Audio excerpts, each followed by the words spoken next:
What's good, family? It's your boy Also Jay. Peace and love, peace and gratitude to the family, to the Also family.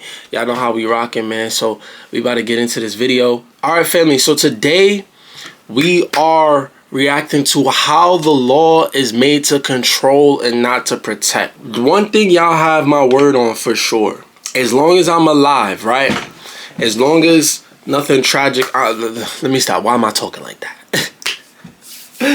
Listen, family, by the time I finish making videos on this YouTube channel, I don't know when that's gonna be. You know, that could be from 5 years from now, that could be 10 years from now, that could be 2 years from now.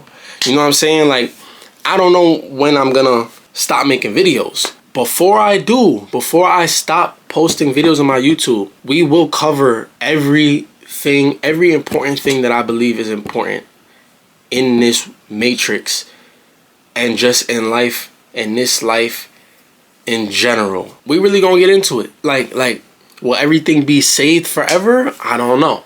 You know what I'm saying? The only videos that I actually keep on my own records are my presentation videos. But, you know, hopefully YouTube is up forever. Hopefully, you know, they don't take none of my videos down. Basically what I'm saying is, family, by the time I am finished with this channel, man, we will cover everything. Everything that matters, everything that's important. Everything, we'll cover everything when it comes to self-improvement, when it comes to that deep esoteric consciousness, that deep spiritual knowledge. We covering all of it. And I think this is a good, you know, introduction to us, you know, talking about the law. Because we can't act like the law is not a real thing. We can't act like the law isn't like something that we have to deal with as people of the society, at least for right now in this day and age. You feel what I'm saying?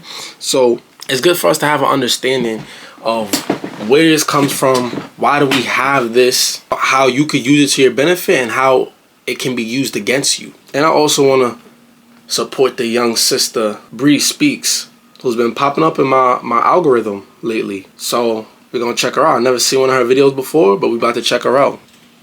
Quote unquote stealing is wrong. But when I think about how the minimum wage in America, to walk with me, I know you're just like, what? The minimum wage in America is $7.50. The minimum wage in America has not risen. Yo, well, see, I live in New York, so the minimum wage out here is like $16 an hour, but it's the same shit.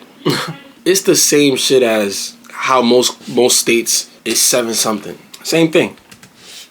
And God knows how long at this point, 50 years or something, I don't know, something a long time ago, and it has not kept up with inflation. It is no longer a livable wage. People cannot. The fact that because I live in New York, so I'm gonna speak from a New York perspective. Just to let y'all know, New York, things cost money out here. Rent is crazy out here. So just know, 16 something in New York is the same as 7 something in somewhere like Texas, right? It's the same thing. But with that being said, minimum wage is a joke. Minimum wage is a joke.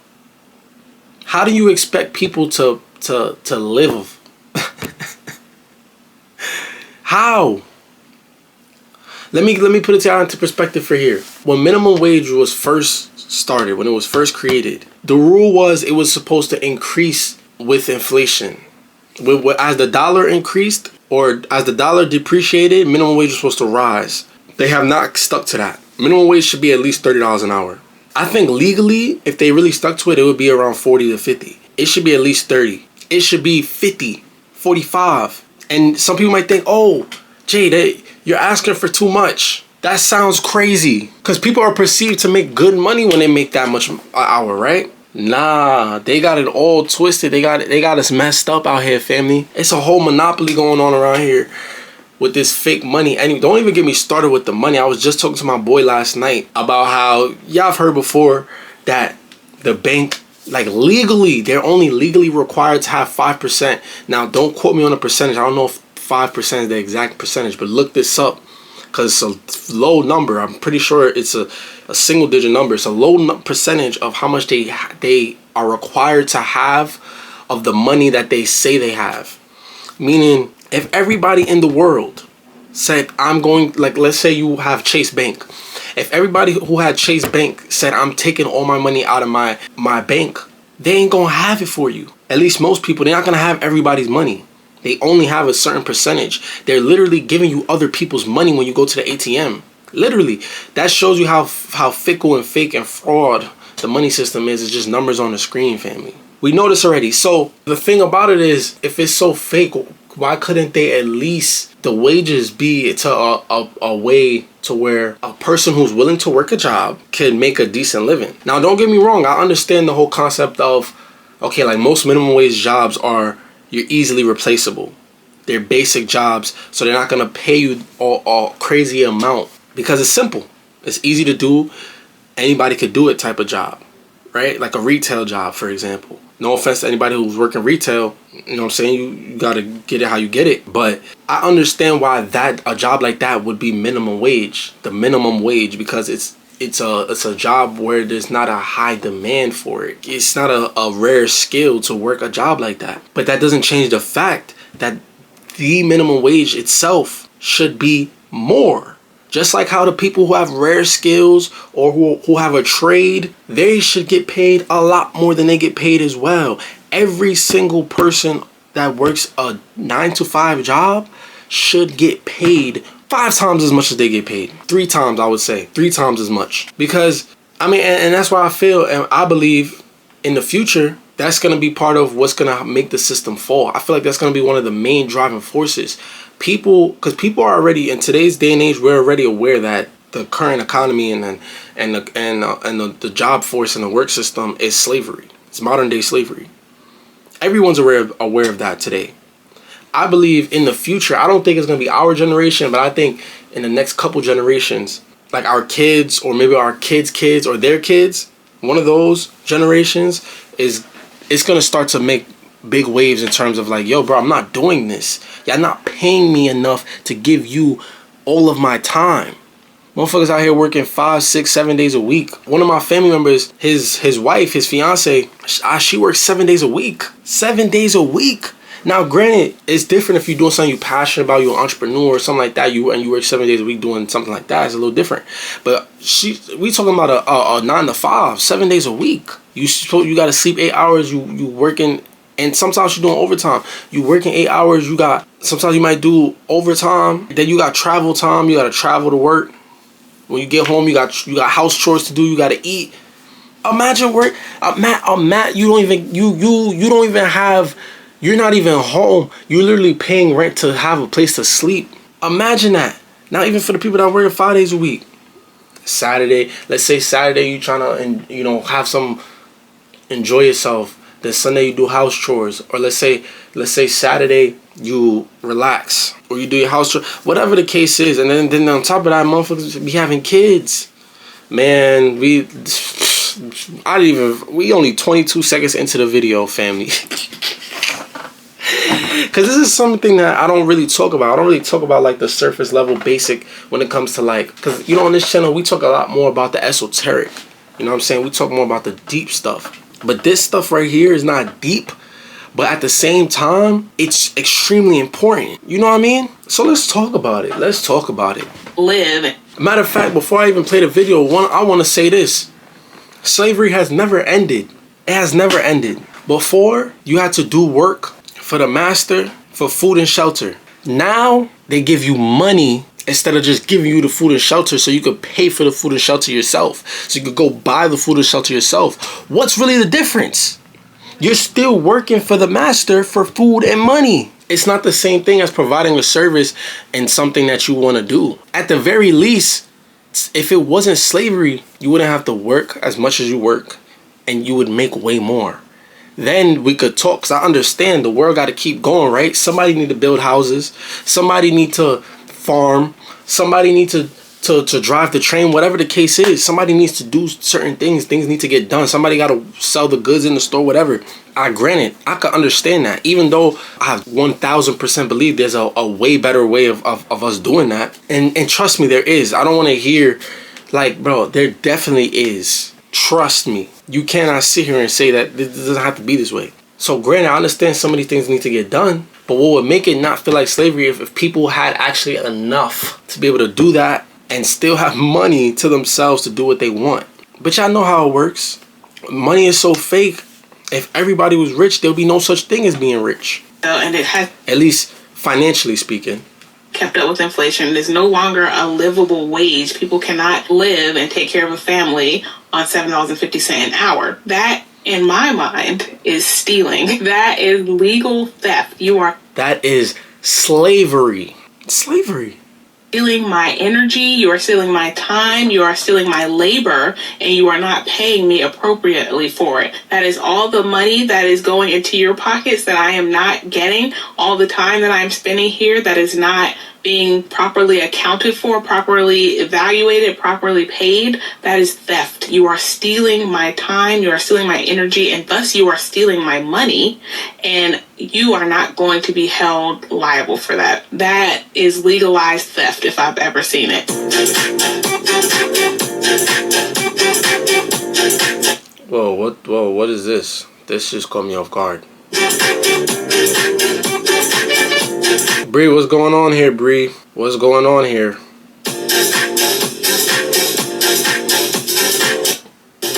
Bree Speaks Podcast. I am your host, Bree Speaks. Oh, that was like a preview.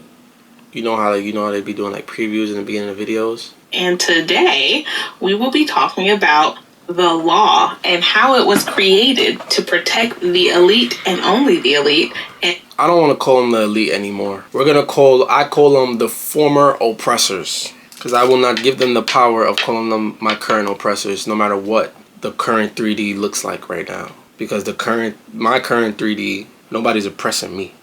the rest of the working class in America. So what am I talking about? What are you talking about, Bree? Well, if you're a Black American, we want to start there. You already know that the law is not created to protect us. It's never protect us. And it's really only knowing that the police force was created initially as the slave patrol to catch runaway slaves, and then as a free market to catch when slaves were freed. When enslaved people were freed, it was a system created that evolved to capture free Black people and then re-enslave them. And then it's only been that from there. It's been a system set up to encapsulate Black people and put them in the justice system. So that is, that's the obvious one to anyone who is Black. If you're white, then, it may not be so obvious, but hopefully there's something inside of you that's saying, yeah, she's right, because I am. But even when I zoom out and I look at even how it is treating white Americans in the United States, it still is not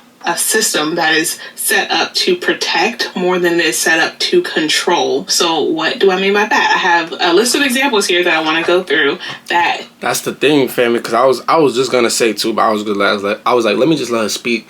But the race, it's not about race no more, family. Like, granted, racism is the people are still racist. Racism still exists, of course, but I don't like race focused topics. I just don't. It's just like, bro.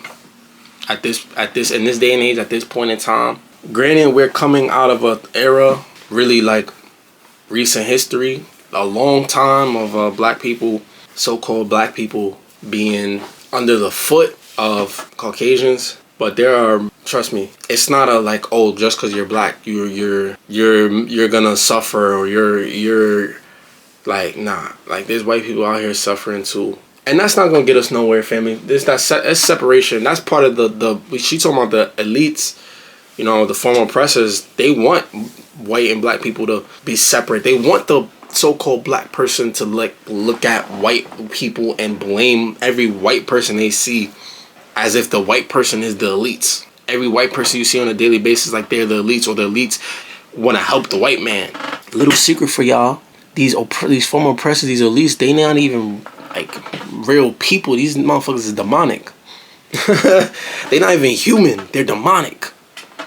But they don't care about white, Black, Asian, Hispanic. They don't care about none of y'all. To keep it G with you. So the perfect way that these laws are not a illustration of what is right and what is wrong. They are an illustration of how can I control the populace? How can I ensure that they don't retaliate against me, the elite? And how can I ensure that they are always in perpetual fear? Yep. Population control. It's no justice. It's not for the people. Like, And we follow suit. We follow suit and we defend the system. Because before we was just slaves, you know what I'm saying? And then the law came around. You know, nobody want to go to jail, right? Nobody want to get fined, right? Granted, so you behave yourself. But over time, as you continue to get abused, you start to defend your abuser. This is a real thing. People who actually get physically abused do the same thing. Over time, what is it called? Stockholm syndrome. They start to care and love and feel connected, and they believe that their abusers love them and care for them and try to take care of them. Family, do y'all have to realize the current system that we live in literally came from people. Think about it. We in America, right? This land, the original people, the indigenous people in this land, I was just watching a documentary on this too. People literally came to the land, went to war with us, enslaved us, took our land, and then created these laws. And now there's people out here trying to thrive and succeed and evolve and expand in the system that was made to keep you under their foot. But everybody's so based in fear, man. And I'm not saying, oh, now you might think like, oh, Jay, so what's the resolution to this? How do we resolve this? Well, for one, you need to get right with yourself. That's the first thing. Before we do anything, you got to get right with yourself. You got to heal your traumas. You got to heal your shadow. You got to know thyself. You got to remove, you know what I'm saying? You got to like raise up your consciousness. Stop letting the ego dictate your motives and the way you think. That's one. Two, we need to all come together as the real people with souls. Out here, it's not about race. It's about mind and heart. You know what I'm saying? Like who really wants the benefit of humanity? Who's not overtaken by greed and we just need compassionate people for real. That's just the best way to put it. Compassionate people. We all need to come together. You feel what I'm saying? And we need to buy some land, create our own systems. You know what I'm saying? That's really what it is. We just gotta come together and create our own systems. It's not about fighting the oppressor, because what we fighting for? Yeah, we could defend ourselves, but what we fighting our oppressors for? It don't even make any sense at this point. They only oppressing us at this point because we allow it. We might have lost the war hundreds of years ago, but as the energy on the planet shifts, the people that are here today, because the people that were alive hundreds of years ago, none of them are alive. They don't exist. Not in this world, not in this realm, not in this timeline. So it's really about the collective that we have here today. Because guess what? The collective, everyone's suffering. Everyone is being taken advantage of or being extorted in this society. So we have the numbers, and there's strength in that. So that they do what I ask them to do. Not even ask, so that they do what I tell them to do. So the first example that comes to mind is, let's go with stealing. If you steal from a business, you know, say you go to the grocery store and you steal something, I don't know, a loaf of bread, or if you go to like even an electronics store and you steal like a laptop, or if you take anything from a store or a business, you as an individual will go to jail if you're caught and arrested and charged, of course. So quote unquote stealing is wrong. But when I think about how the minimum wage in America, to walk with me, I know you're just like, what? Okay, the minimum wage in America is $7.50. The minimum wage in America has not risen in, I don't know, God knows how long at this point, 50 years or something, I don't know, something a long time ago, and it has not kept up with inflation. It is no longer a livable wage. People cannot live and take care of a family on $7.50 an hour. A corporation can pay us that. That, in my mind, is stealing. That is legal theft. You are stealing my energy, you are stealing my time, you are stealing my labor, and you are not paying me appropriately for it. That is all the money that is going into your pockets that I am not getting, all the time that I'm spending here that is not being properly accounted for, properly evaluated, properly paid. That is theft. You are stealing my time, you are stealing my energy, and thus you are stealing my money, and you are not going to be held liable for that.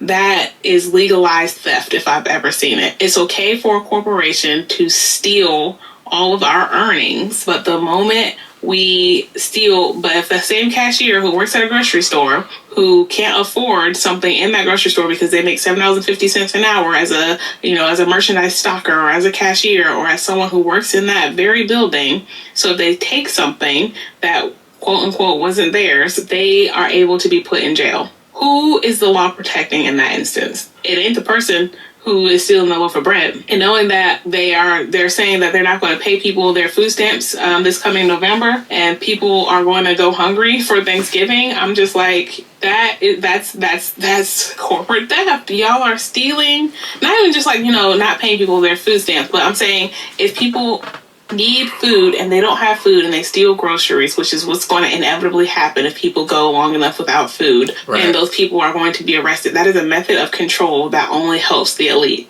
That is not helping your everyday citizen, and it's only helping. Here's one of the main reasons why our civilization on the planet, we're a low-level civilization. Here's one of the main reasons. There's enough in this world for everybody.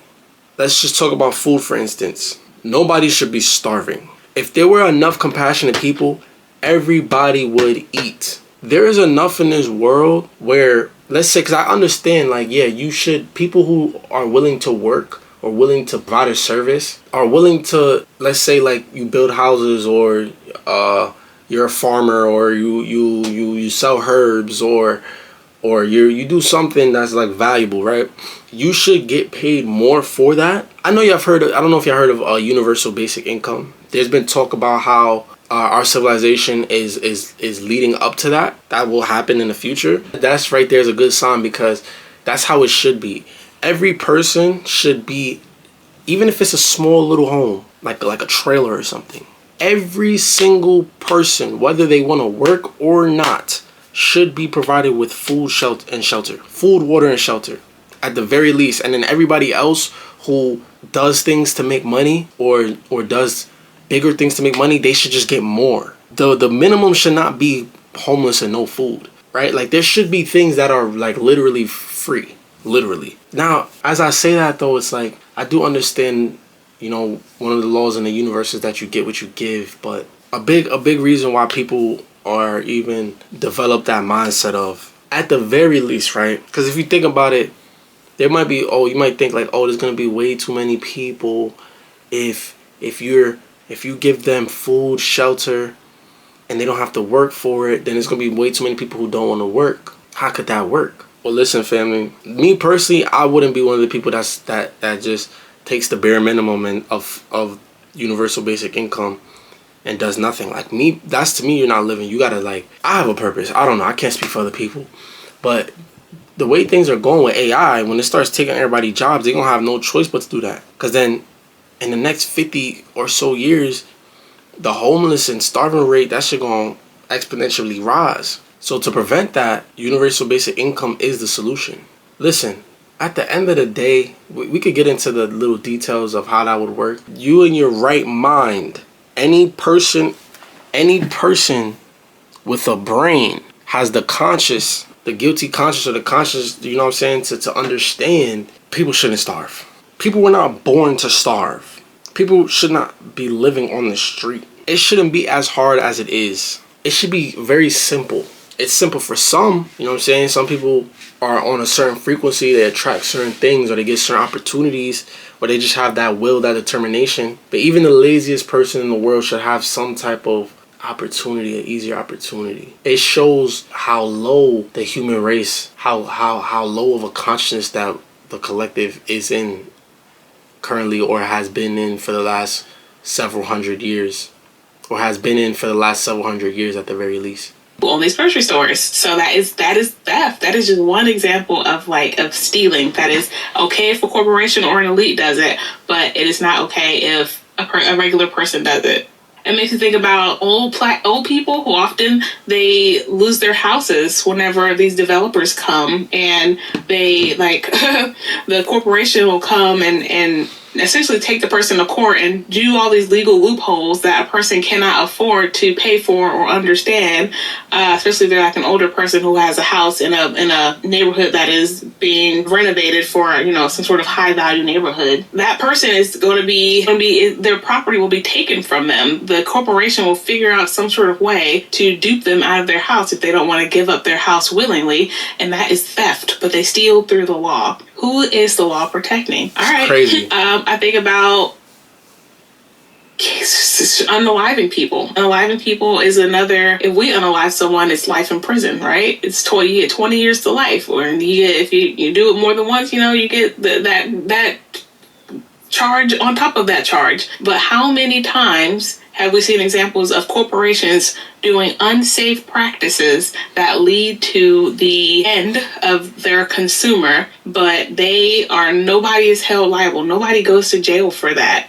Like, I want to say rarely, but I'm just like, I really can't think of one example where someone went to jail for harmful business practices that cost lives of people.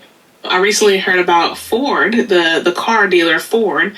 They were building a car at one point, and the car, it was known that if the car hit something, like the front bumper hit something, the engine was like, the way it was built, it was extremely combustible, so the front of the car would explode, and often it would end the life of whomever the driver or passengers were. And Ford knew this was happening. It was in their testing work. And apparently it would have only cost them 11 cents per vehicle to recall and redo these vehicles. But that cost was more than what they would spend on wrongful death lawsuits. And so they decided to keep the cars in circulation and just pay if someone sued them. So people lost their lives because they made a corporate error that they didn't want to fix, and that they knew they could fix, that they knew they should fix, that they did the calculations to fix, and decided, I'm gonna go with no. I'm not gonna fix that.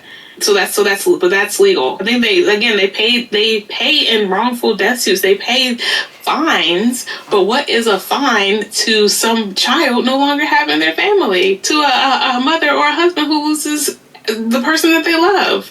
You know what? Okay. And there was another one. What's another one? There are so many of these where it's like I think about insurance. I used to work in insurance, so I know this intimately. Insurance companies will deny claims, 100% deny your claim, even if you are entitled to it, because they hope that you will just accept that they denied it and not question it. And then if you question it, say, you know how many things legally is like that? Me and my family talk about this all the time. I'm actually dealing with something right now, but I'm not going to speak on it. I can't speak on it, but I'm dealing with something legally right now that they're making it difficult. But I'm not playing because I know my rights in the situation, and y'all not about to play with me. Like, but they're making it way more difficult than it has to be. And they do this in the simplest ways and so many different things. They just hope that, because the average person is going to because me personally, I get frustrated when I have to deal with something like legally, or like I get frustrated. But, as an adult, you got to deal with it. I get frustrated with it. Like, my girl be making fun of me sometimes because I'm not really tech savvy. Even though I make these videos and I like edit my videos, like this is simple. When it comes to technology, this is simple. I'm not doing extreme editing. I know how to turn my laptop on. I know how to hit record. I know how to, you know what I mean? That's simple. So the average person is going to get frustrated. They're not even going to bother with it because it brings stress. And the average person got enough things that's also coming from the system. Majority of people's stress comes from the system. So they got enough stress that they got to deal with over there. So they just be like, all right, fuck it. If a business, a company, whatever owes you money, they are not going to give it to you if you don't push or you don't apply pressure. You have to apply pressure. Unless it's a situation where they will get in legal trouble if they don't give it to you right on the spot. If you do not apply pressure, they're going to hold it. Even if it is rightfully yours. Even if you rightfully deserve it. You appeal, say, hey, why did you deny it? They will send you they will put their fake paid off doctors on the line and say, oh, our doctor said that you don't need this treatment or this surgery or this whatever, even though you're... I'm going to give y'all another example how this should be, this world's so corrupt. It's not the same thing exactly, but let me let her finish her point.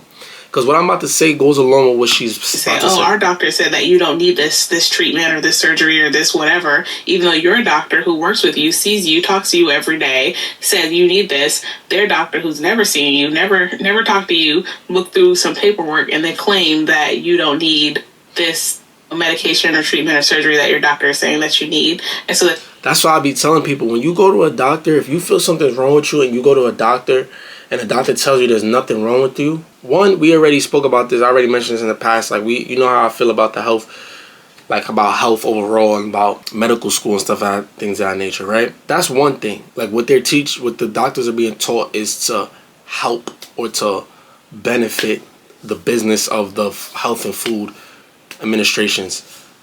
But other than that, sometimes you just might have a doctor who's not good at their job.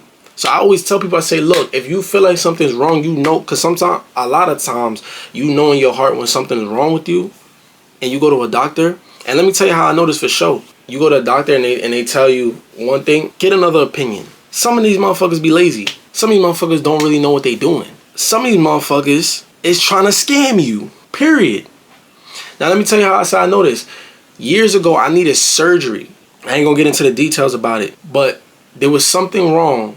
I knew something was wrong with me, with my body. And I kept going to doctors and everybody kept telling me, you're completely fine. But I knew something was wrong. And eventually, I finally found a doctor who told me, oh, you have so-and-so. You need to do this. I needed surgery. It was a minor surgery. It wasn't like, I'm completely fine. I'm completely healthy. Basically, the thing that I had, I don't want to tell my business, but I didn't need surgery. Let me refrain on that. I didn't need surgery. Like I honestly could have just lived with it. I would have been fine. It was something that you're born with. That, all right, I'll give you a little hint on what it was. It was basically something wrong with my blood vessels. A condition that you're born with, a very rare condition with your blood vessels. People live with it fine, like they're completely fine. It was visible, right? The only thing about it is that it can be visible. I wanted to get rid of it though. But every doctor I was going to before that, they had no idea what it was. It was like, oh, I don't know what that is, but they didn't say that straight up, but that's basically what they were telling me. We don't know what that is, but your blood is good. You have all your healthy vitals. Like, you're fine. You're great. Don't worry about it. Then I finally found a doctor who said, you know what? Let me send you to this specialist a doctor who actually gave a fuck. Let me send you to this specialist. And the specialist told me what it was, and they gave me my options of what I could do going forward and what this means. Deny your claim. And so then you are allowed to, take it to court from there and say like, hey, court, like they're denying my claims. But then, mind you, you are sick. You are in need of some sort of operation, medication, or treatment while you now are in a court trying to sue your insurance company to pay for your claim. And then your insurance company has a team of lawyers already on the payroll. This is why it's important, though, when it comes to this health stuff, to just take care of yourself overall, because I keep saying this, but the Food and the Health Administration, fuck it. If I get flagged for the video, if this shit get taken out, fuck it. I don't care. Because I don't want to hold my tongue. I don't know in the mood to hold my tongue right now. The Food and the Health Administration corporations work together. The food is bad for us. The food is the reason why we get sick, and then we have to go to the doctor, and the doctor needs to take care of us. Most food is bad for us. Then they give us something to treat us, to help, that doesn't heal, and we continue. They say, hey, stop eating this for a little bit. One little thing. One thing that's probably affecting you the most, instead of telling you to completely change your diet overall.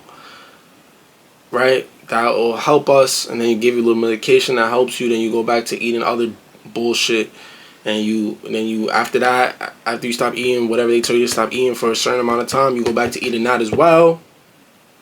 And guess what happens? You're back in the hospital. So this is why it's important, family, for us to, because this is the thing, they can't hide the actual research from us. The information is open to the public. So if you do your due diligence, realistically, you don't even have to go to a school for a lot of things. Some things I think is beneficial, just better to go to, like, to have a real teacher and make sure you're studying the right things. But when it comes to basic things like our diet, you don't need a doctor to tell you what to eat. You have too much access to information. Damn shit, they're making it so easy now. ChatGPT, artificial intelligence, they're only pulling their information from credible sources, and they'll let you know what's credible and what's not. It was designed to be that way. They're making it so easy for you now. You could curate your diet using ChatGPT. It'll tell you everything that the body needs. That's the thing though. They know this too. It doesn't matter what's available to us when you've been conditioned to behave a certain way. This is called brainwashing. This is called mind control.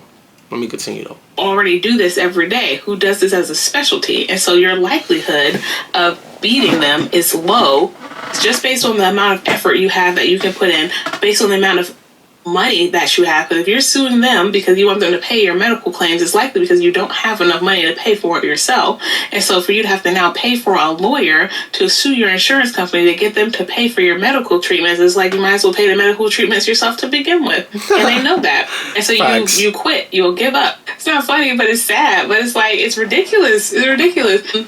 Because they will deny your claims, defend their decision to deny your claims, and then depose, which is, go to court for it, and then defend themselves in court. So that ends up ending in people, rationing out their insulin, that ends in people not getting the treatment that they need at all. That ends in people's lives being taken away because they couldn't afford treatment and their insurance kept denying them. But that's legal.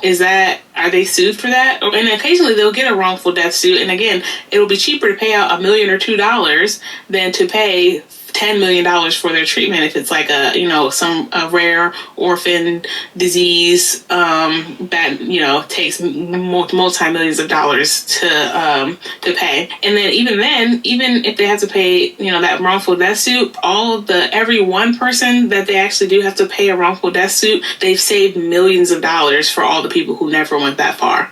That is who do you arrest? You can't arrest a system, and these are systems put in place to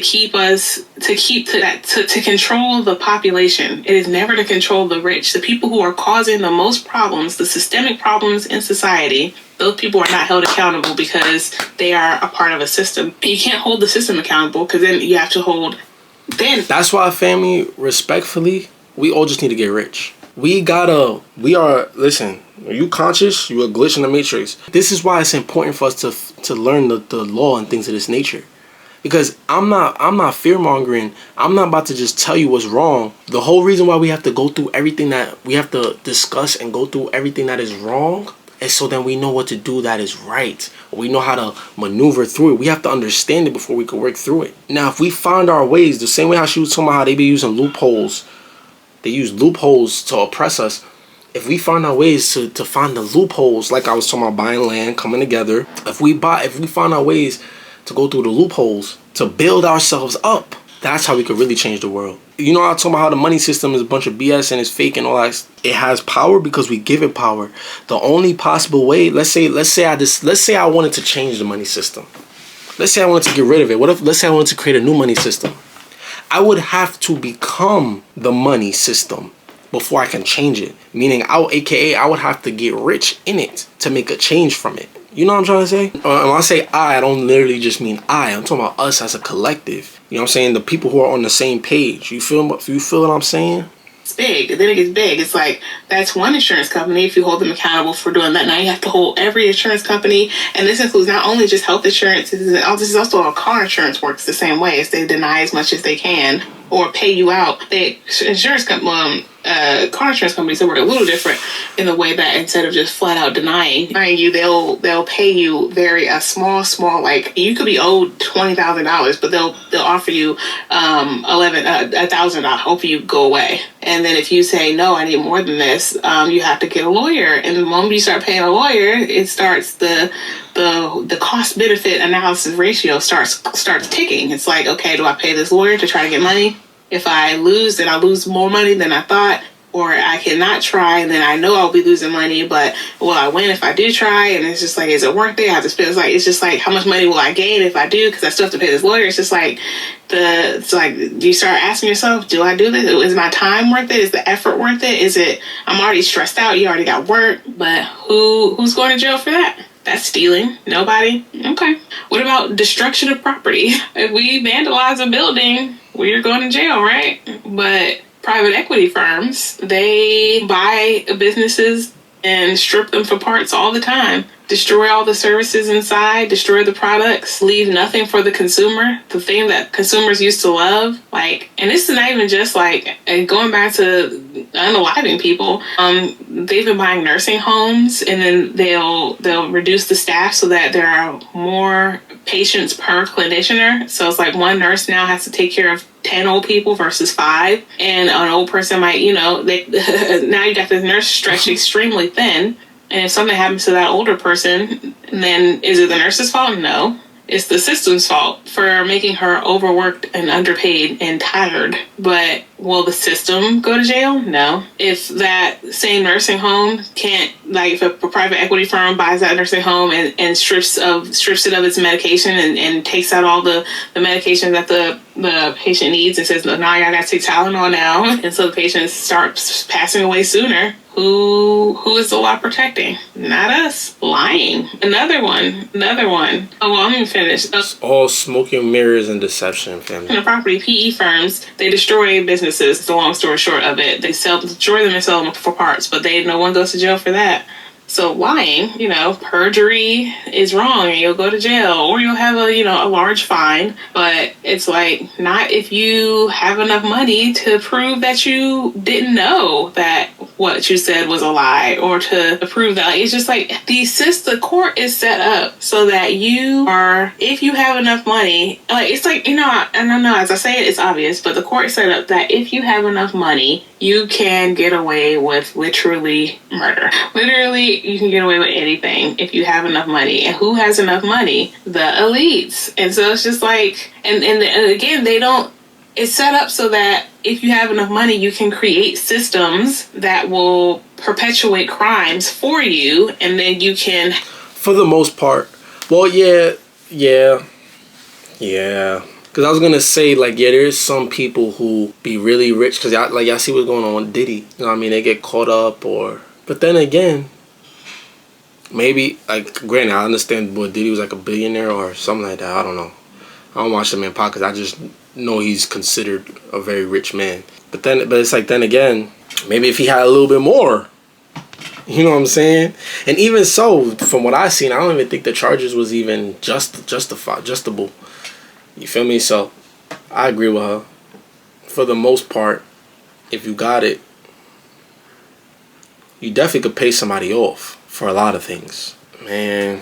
Of plausible deniability to say I had no idea, or it wasn't me, or it wasn't my fault. Or even if you didn't set up the system, you perpetuate the system. These people perpetuate the system. Like assault, you can't hit a person, you can't assault a person, but a police officer can do whatever they want with you and your body. Isn't that crazy? I don't know. It's like police officers are just regular people like you and me, but they're given this strange authority to cause violence and harm people. Isn't that weird? But so, I know people are going what is a better system? What is a better way of being? And my thing is, I don't know. I just feel like people should be able to, and this might be a hot take, but people should be able to enact justice as they see fit. I know that sounds like chaos. That sounds like The Purge, but that sounds like The Purge if people are if people are inherently awful and evil. But that's the thing.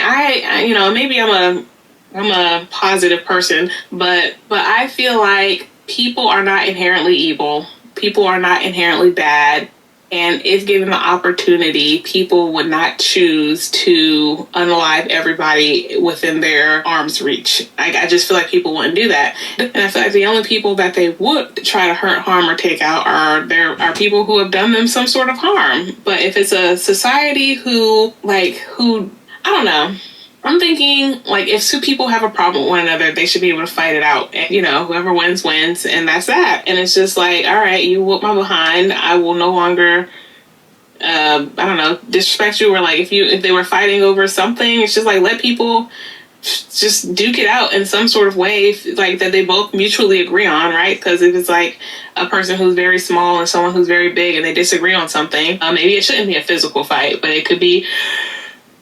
it could be some sort of battle of the minds, battle of a specific skill, a dance off. It could be anything. It could be anything that those two people want. I feel like fighting would be just a quick and easy one, especially if we raise our kids to know how to fight, Karate Kid style. And, there can be rules for how to fight. No one's fighting to the death. We've gone away with that. We've done away with that. But, just some sort of way for, I don't know.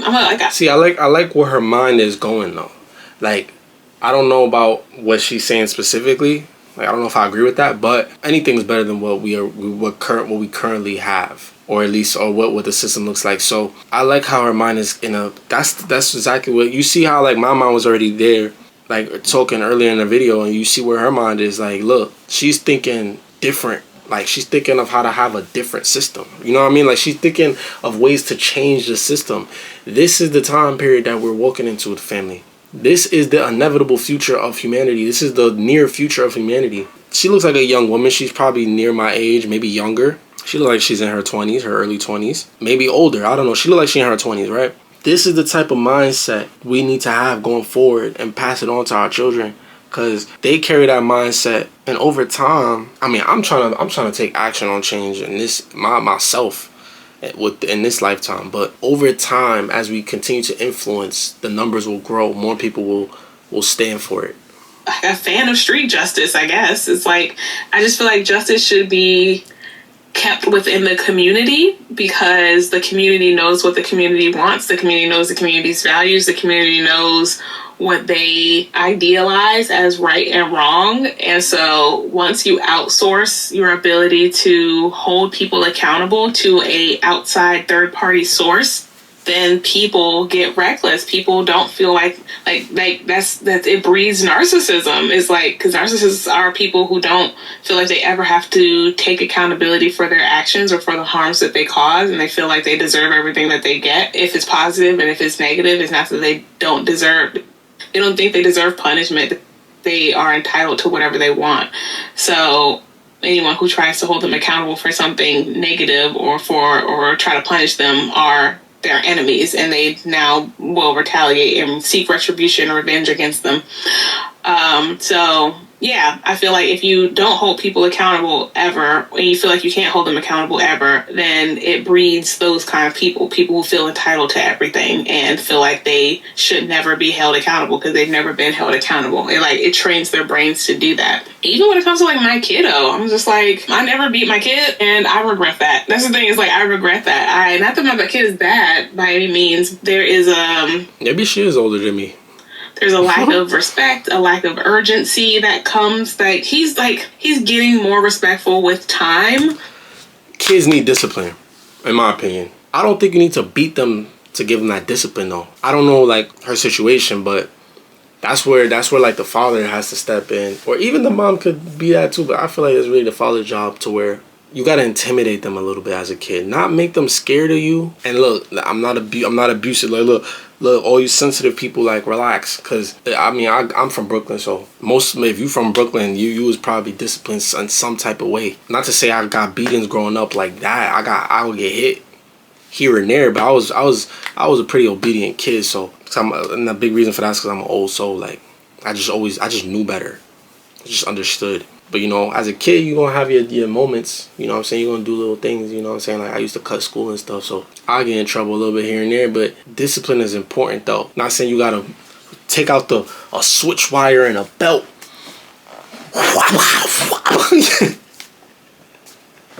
Not saying you got to do all that. But you got to be stern. You got to be, in some way, like for example, I got a little brother, right? Little brother. And when he was first born coming up, he was born when I was 16. I was probably the main disciplinary in his life growing up. Now, did I beat him growing up? No. But he listened to me. He may not have listened to other family members at times, but he listened to me because I knew how to be stern with him. And in a way, as a little kid, when you're stern with a little kid, it intimidates them. That they have to feel your energy and feel like, yo, I'm not playing with you. But it's easier for a man to be intimidating to a kid than a woman. You feel what I'm saying? But don't get me wrong, though. Your mother, if you, depending on what kind of family you grew up in, your mother could be very intimidating. But I get what she's saying, though. I personally believe that a kid needs discipline for sure. You have to know how to balance it.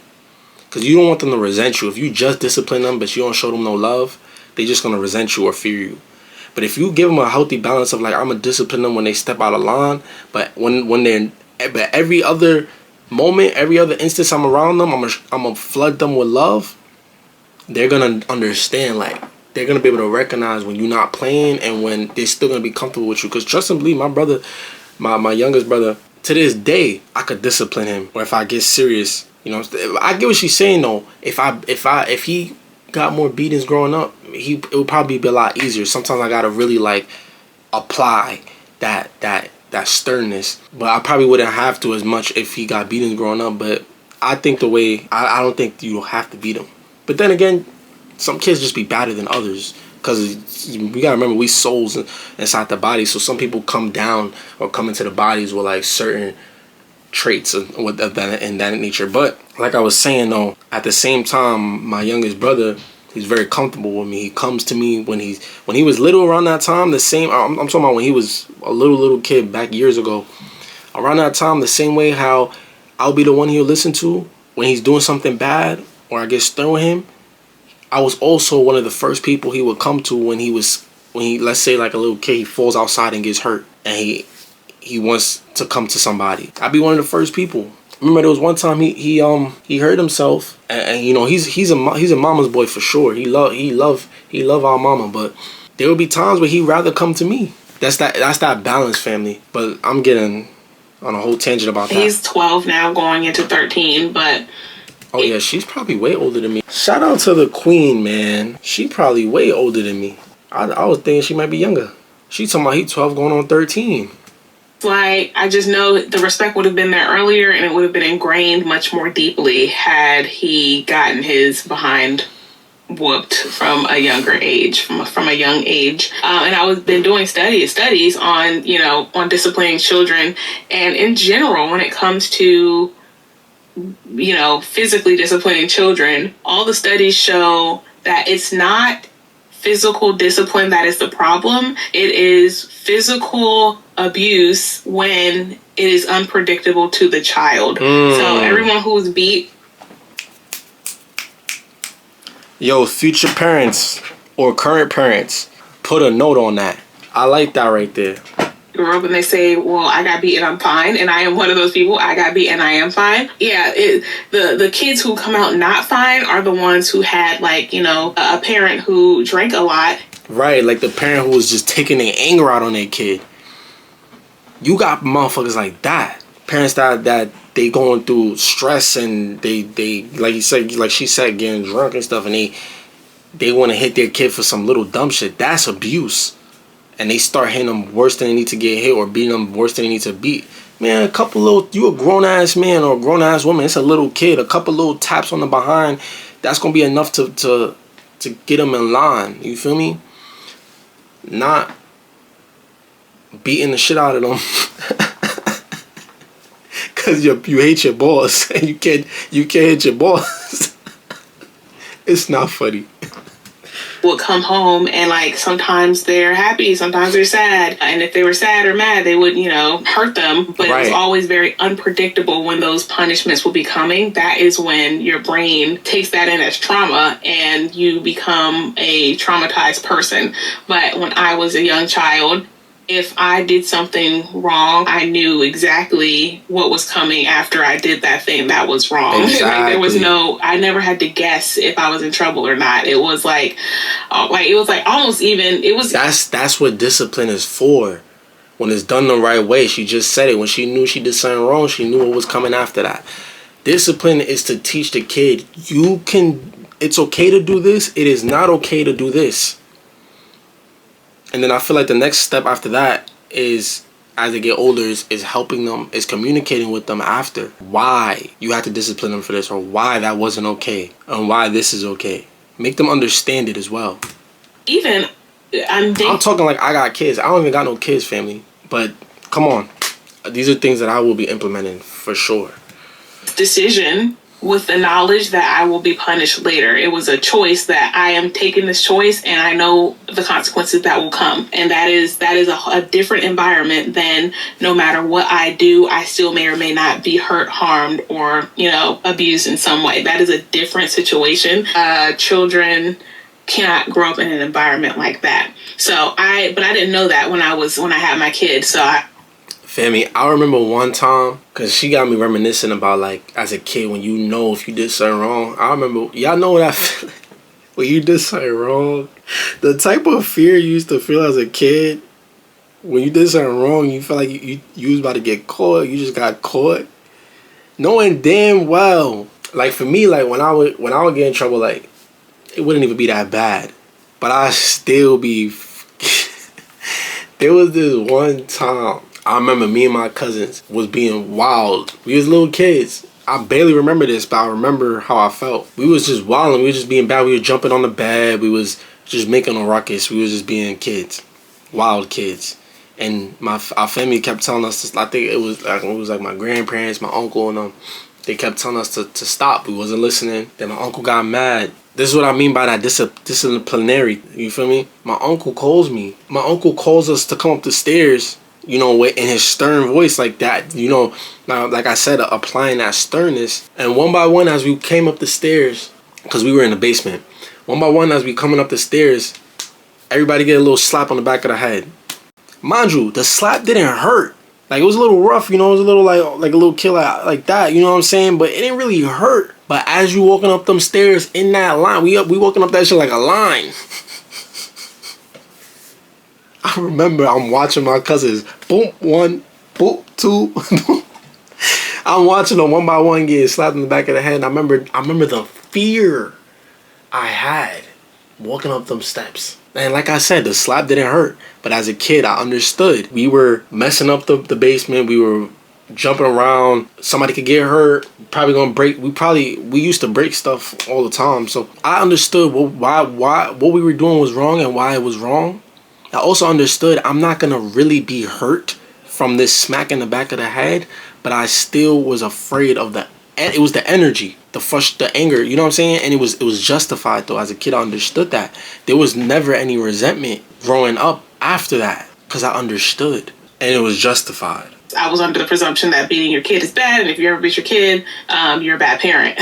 And so I didn't, and now I have a slightly spoiled brat of a child. And and I do think that white people, they never beat their children. I feel like the largest percentage of narcissistic butthole children are within the white community. Like, they are just a lot of not nice people, white people. And I don't mean not nice in the performative way. I think there are a ton of performative nice white people, and like the Southern belle, like, oh, hey, sweetie, bless your heart. But then they go behind your back and talk all this crap. Or in the same way, like corporate America, you know, white men will be like, yeah, ha ha ha, that's so great.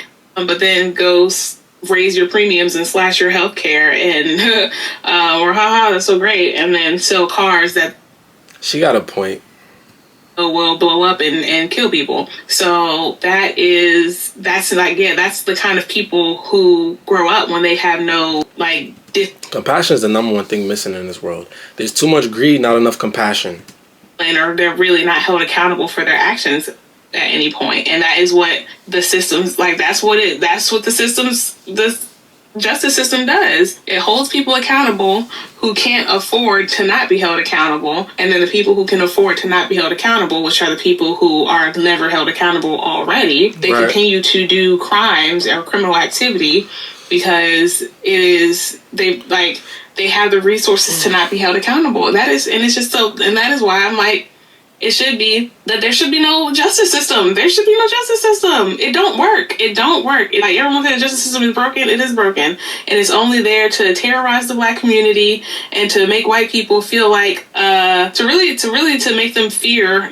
It controls the white community through fear, and it controls the black community through abuse and oppression. So that is what the justice system does as it stands today, and it allows the elite to do whatever they want while all the masses are too afraid to do anything because we can't retaliate. We can't play Mario and Luigi as a video game with the elites because we're all afraid of this justice system that they have created. So, which is why Mario and Luigi was a game that was played that day against that healthcare CEO, was because he was unaliving so many people through his corporate policies, through his corporate system. And so someone decided to take justice into his own hands because the justice system doesn't work. The justice system will allow the extermination of many human beings while while saying like that's just business. Like, that is just business. How is that just business? Okay.